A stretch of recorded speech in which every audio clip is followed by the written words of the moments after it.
So every soul needs to know what it can handle and tolerate. And if you're feeling like being around lower vibration is taking you down and you're sinking in the swamps, you've got to get away. You've got to take yourself to a space where you can really heal and come into the light and come into your power. And it may mean that you go stay with a friend for a while, or you go on a vacation if you can do that, or you move into a different environment. Maybe you're living with roommates that are toxic, or you're working in a job that's really toxic. All of that is an illusion. All of it can change, and all of it must change if you really want to thrive. So each of us needs to start paying attention to, what we tolerate. I remember talking to a woman. I had gone to work at the YMCA, and it was a toxic environment. This certain individual that ended up getting fired later from the messages that I did bring, but I was there for a short time as a messenger, and Spirit told me, you're here as a messenger, just speak the truth. And so I did, and I talked to the woman who had worked there before, and this was after I had left the job, and I told them all the messages, and she was just like, Tanya, I wish I could have been as courageous as you, and actually spoke the truth, because when I left, I went through that, and I tolerated that man's abuse for a year, and then I just left because I couldn't take it anymore, and I told them I had other opportunities, and I lied. And I told her, you know what? It is never too late to speak the truth, and that this truth being delivered at this time could be very powerful. And she spoke that truth, and I had spoke my truth, and they ended up firing that man, and there was a karmic consequence for what he was doing to others. But do you see how this was a joint effort? There was two humans that had to really come into their power and claim their courage and face this, rather than just tolerate it, rather than pretend it didn't happen and just go on and get into a new job and pretend nothing happened. This is what each of us has to do. And if every one of us on the planet, every human listening, were doing that, there would be a lot less violence. There'd be a lot less abuse. There'd be a lot less corruption. But most of us, I can tell by looking at society, most of us are not doing anything about it. We do nothing. We just pretend we didn't notice that. We see violence on a train, and we pretend we don't notice because it's not our situation. We see a mother abusing a child, and we don't say anything or check in to see if that child's okay because it's not our kid, it's not our business. We are at a job, and we see someone being treated poorly or even sexually being harassed, and we say nothing because we don't want to lose our job. See where I'm coming from? All of that matters. Every single person that ignores alignment and pretends they don't see something, you're contributing to the problem. And we can pretend we're not, but we really are. Every one of us that just, accepts the lower situations and we say nothing, that's part of the issue. We have to start speaking our truth. And it may take a while. It may take some time on the physical plane to actually shift. But if each of us are living in this way, if each of us are following our alignment, and we're speaking with truth, and we're living in honor and integrity, this used to actually be important to some of us. And it's really, at a soul level, so important to us. It's always been important to us. But in a societal way, integrity and corruption and abuse, it's just like normal now. And that's what's really disturbing. Is like I'll listen to songs on the radio, and they're the top 40 songs, and so many of them are singing about the abuse and the problems and the toxic, abusive relationships. And we sing about it as if it's fun and it's normal and it's okay. And this is what we, as our Western culture, we have a lot to heal. And we can just pretend we don't. And I'm not saying get angry and go start a blog and just be pissed off, because that's not going to really help. We need to remember laws of attraction. And if we remember the laws of attraction, we speak our truth, we face what comes to us in our now, and we keep our focus positively held on a future horizon of alignment. And we keep taking steps every day in that direction. And so we experience a shift in a physical way. And so that's what we each need to keep in mind. If we're in a domestic violence group and we're just talking about how much we hate people that abuse, we're doing nothing to help heal the situation. In fact, we are contributing to the problem. If we're hating, if we're shaming, it's not helping anything.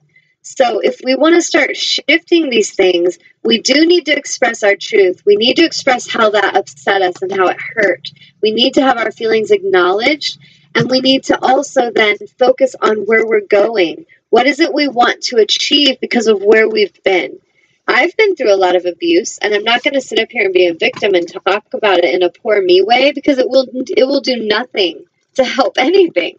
However, going through those experiences, I can speak of what I've learned, what I've experienced, what I understand, and where it is I would like to go, where it is I would like humanity and society to shift to. And that can be very powerful, because then we gain this energy. We get more and more humans coming together.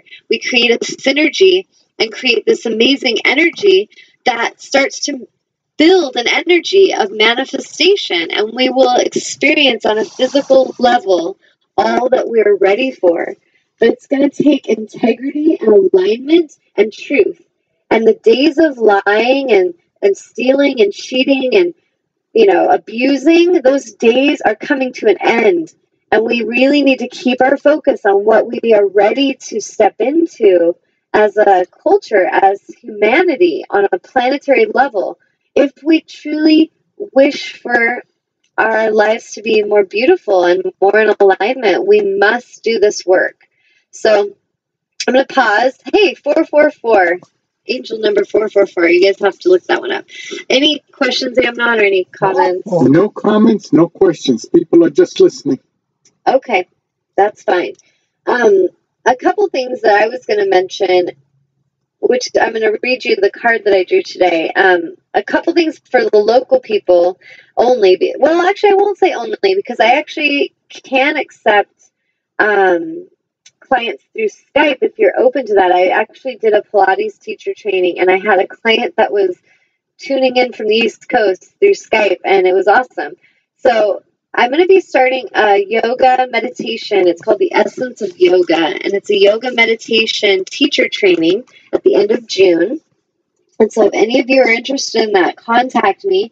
You can email me at tanyangel@gmail.com. It's TAWNYA, angel.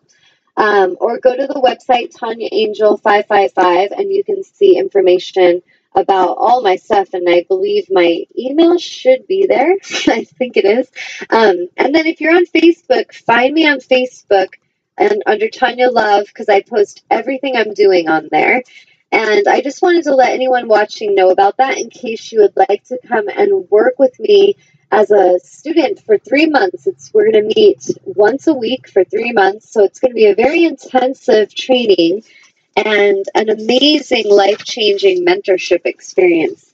I love doing these trainings, and I love how they're so intimate and connected for 3 months' time. It's not a quick, get a certification in a weekend and you're on your way and good luck to you. It's a real, true connection and experience, and creating this soul family experience that can really help empower you and prepare you for becoming a teacher, if that's your journey, if that's your intention, or maybe just developing your own yoga practice and your own meditation practice.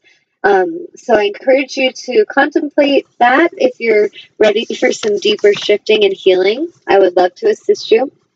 And then the other thing is, Spirit has been calling me to really listen. A year and a half ago, I was in a shamanic journey, and I was told it was time to lead my tribe, and that I was to lead my tribe in a great shift of awakening consciousness on a planetary level. And since that time, I have been doing a lot of work in that direction, and work with clients one-on-one, and offer workshops in my home, and the internet show that I now have. It's all come together. But this new thing that's come in is I'm feeling Source guiding me to actually lead a sacred women's circle. And we're going to meet one day of the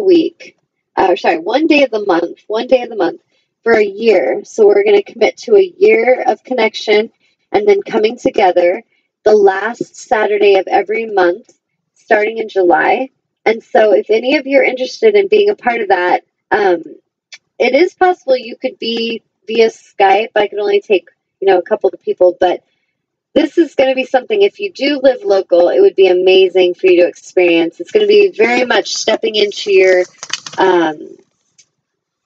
inner shaman role. And so we're going to really be doing a lot of shamanic healing, shamanic drum circles, past life regressions, guided meditations, fire ceremonies.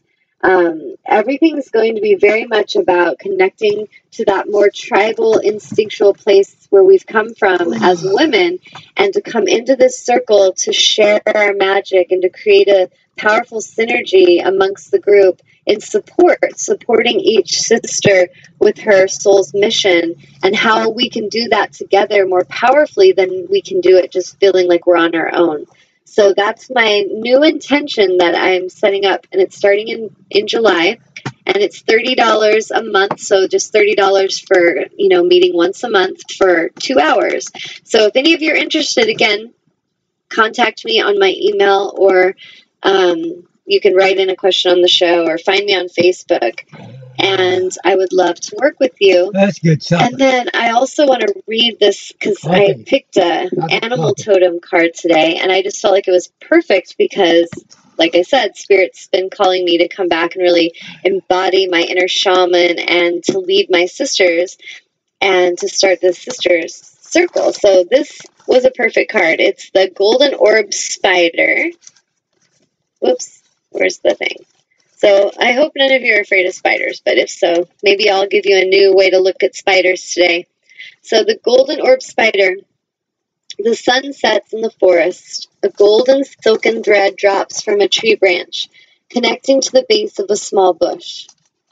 A nimble form descends down the line to a halfway point, and then shoots another golden strand at an angle, connecting to the bark of a fallen tree.